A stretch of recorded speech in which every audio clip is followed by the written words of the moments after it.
मीना एक ऐसी लड़की थी जो सपनों और आज़ादी की दुनिया में जीती थी, लेकिन आधी रात का एक लेटर उसकी ज़िंदगी को अनजान डर की ओर ले गया। घर वालों की रोक टोक और अपनी फैशन के जुनून के बीच फंसी मीना को यकीन था कि वह इस जाल से निकलकर कुछ बढ़े। मीना आधी रात को किसी से मिलने के लिए निकल पड़ी थी। उसे एक लेटर मिला था। लेटर में बस इतना ही लिखा था, चौराहे के पीछे कुएं के पास मिलो। मीना वहां जाने के से घबरा रही थी, क्योंकि कुएं के पास कोई नहीं जाता था।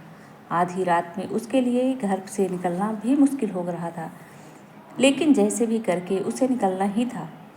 घर में सबके सोने का इंतजार कर रही थी। जैसे ही सब सो गए, उसने अपने कपड़ों से भरा बैग बेड के नीचे से उठाया और धीरे से दरवाज़ा खोलकर बाहर निकल गई। उस समय बाहर कोई भी नहीं था। रात के 2 बजे थे और वैसे भी उसे कोई नज़र नहीं आने वाला था। वह जल्दी जल्दी चौराहे की ओर भाग रही थी। तभी उसे पीछे से किसी की आवाज़ आई। यह आवाज़ जानी पहचानी थी। वह चाहकर भी पीछे मुड़कर देखना चाहती थी, लेकिन तभी किसी ने उसके कंधे पर हाथ रखा। वह घबरा गई और पीछे मुड़ने की हिम्मत नहीं हो रही थी। आखिर उसके बाद मीना कहाँ गई? क्या वह मोहन से मिल पाई या मोहन ही उसके पीछे था?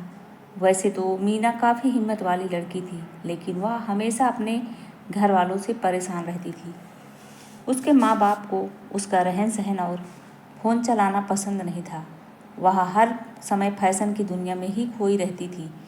मोबाइल पर वीडियो देखकर नए नए स्टाइल आजमाना उसका रोज़ का काम था। कभी भाई की पुरानी टी शर्ट काट कर उसे क्रॉप टॉप में बदल देना, तो कभी जीन्स को कैंची से छोटा कर निकर बना लेती। माँ बाप समझाते समझाते थक चुके थे, मगर मीना खुद को किसी ब्यूटी क्वीन से कम नहीं मानती थी। उसे पूरा यकीन था कि इस चाल से बाहर निकलकर बड़ी हीरोइन बनेगी। घर वालों की टोका टोकी से वह हर दिन झुंझलाई रहती थी। लेकिन उसकी हरकतें आपको भी हैरान कर देगी। अगर माँ जरा सा भी कुछ कह देती कि जा सामान ले आ, तो मीना पहले शीशे के सामने खड़ी होकर लिपस्टिक लगाती, बाल संवारती, कपड़े ठीक करती और तब जाकर दरवाजे से बाहर कदम रखती। मीना के गायब होने से ठीक 2 दिन पहले सुबह सुबह माँ ने उसे दूध लाने को कहा था। उस वक्त मीना के बालों में तेल लगा हुआ था और ऐसे हाल में बाहर निकलना उसके लिए किसी सज़ा से कम नहीं था। उसने तुरंत जवाब दिया, नहीं, मैं नहीं जा सकती, आप भाई को भेज दो। माँ ने फिर कहा, अरे इतनी सुबह कौन तुझे देखने वाला है, जल्दी जा और दूध ले आ। लेकिन मीना तमतमा गई, बोली, मैंने बोल दिया ना कि मैं नहीं जाऊंगी, तो मतलब नहीं जाऊंगी। अब माँ का सब्र भी जवाब दे गया था। गुस्से में चिल्लाते हुए बोली, मैं भी देखती हूँ तू आज कैसे नहीं जाती। तू नहीं जाएगी तो कोई और भी नहीं लाएगा, दूध तुझे ही लाना होगा। मीना ने भी गुस्से में 2 टूक जवाब दे दिया, ठीक है, फिर आज दूध आएगा ही नहीं, लेकिन मैं बाहर नहीं जाऊंगी। माँ लगातार जिद करती रही, समझाती रही, मगर मीना अपनी बात से जरा भी टस से मस नहीं हुई।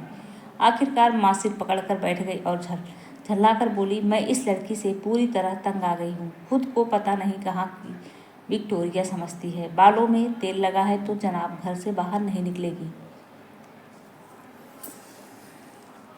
उस दिन माँ के 1000 कोशिशों के बाद भी वह दूध लेने नहीं गई और वह खुद दूध का बर्तन लेकर दूध लेने निकल गई। तभी पड़ोस की रहने वाली नैना ने आवाज़ लगाई, अरे मीना की माँ, कहाँ गुस्से में भागी चली जा रही हो। मीना की माँ ने जवाब देते हुए कहा, अरे क्या करूँ बहन, 1 घंटे से मैं इस मीना को बोल रही हूँ दूध लेने चली जा, लेकिन ये है कि घर से बाहर ही नहीं निकल रही। कहती है कि सिर में तेल लगा है। मैं नहीं जाने वाली। बताओ तो ज़रा ये क्या बात हुई? कौन इसकी फ़ोटो लेने आ रहा है? कहाँ की ये स्टार है जो ऐसे निकल जाएगी तो इसकी तस्वीरें वायरल हो जाएंगी। नैना हंसते हुए बोली, अरे ये मीना भी ना, ठीक है, कोई बात नहीं, बच्ची है, धीरे धीरे समय समझ जाएगी।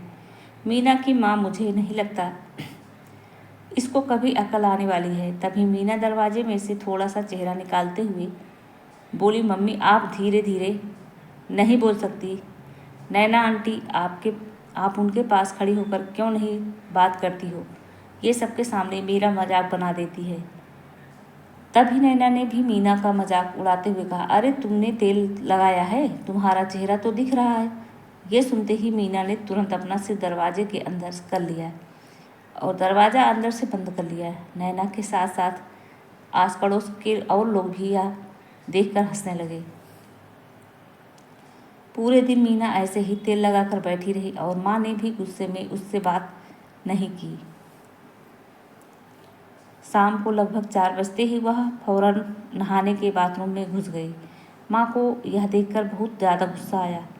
माँ ने चिल्लाते हुए कहा, नहाने के बाद अगर तू कहीं बाहर गई तो आज मुझसे बुरा कोई नहीं होगा। मीना ने कहा, नहाने के बाद तो बाहर जाऊंगी ही। मैंने कहा था तेल लगे हुए बालों के साथ बाहर नहीं जाने वाली। अब मुझे नहाने दो। माँ का दिमाग गुस्से में गर्म हो रहा था, लेकिन वो जानती थी कि इस लड़की से बहस करने का कोई फ़ायदा नहीं। नहा कर निकलने के बाद लगभग 1 घंटे तक मीना का मेकअप चला। तभी उसके फ़ोन पर किसी का फ़ोन आया। उसने फ़ौरन फ़ोन काटा और बाहर निकल गई। माँ मीना को देख रही थी। माँ ने मन ही मन सोचा, आज मैं भी पता लगा कर रहूँगी कि आखिर ये आज इतना सज धज कर कहाँ निकली है। माँ ने भी कसम खा ली थी, आज वह पता लगा कर रहेगी। मीना कान में ईयरफोन लगाए गाना गुनगुनाते हुए सड़क पर चले जा रही थी। सड़क पर लड़के उसे घूर रहे थे, लेकिन उसे किसी से कोई भी फर्क नहीं पड़ता था। माँ को भी अब इन बातों की आदत हो गई थी कि जब बेटी ही ऐसी है तो किसी और लड़कों को कुछ कहकर क्या फ़ायदा। लगभग 20 मिनट तक चलने के बाद मीना एक दुकान पर रुकी। यह कपड़ों की दुकान थी, एक बड़ा शोरूम, जिसमें मीना तुरंत अंदर चली गई। माँ बाहर ही खड़े होकर उसका इंतजार कर रही थी। आखिर मीना उस दिन किसके साथ थी, उसके साथ ऐसा क्या होने वाला था जिसकी चिंता माँ को सता रही थी। आगे क्या हुआ जानने के लिए इंतज़ार करें अगले पार्ट का। यह कहानी पूरी तरह से कल्पना पर आधारित है और इसका वास्तविक जीवन से कोई संबंध नहीं है। यह केवल कहानी के उद्देश्य से लिखी गई है। हमारा उद्देश्य किसी की भावनाओं को ठेस पहुंचाना नहीं है। ऐसी ही कहानी को पढ़ने के लिए जुड़े रहें हर जिंदगी के साथ, और पसंद आए तो प्लीज़ लाइक कीजिएगा, शेयर कीजिएगा चैनल को।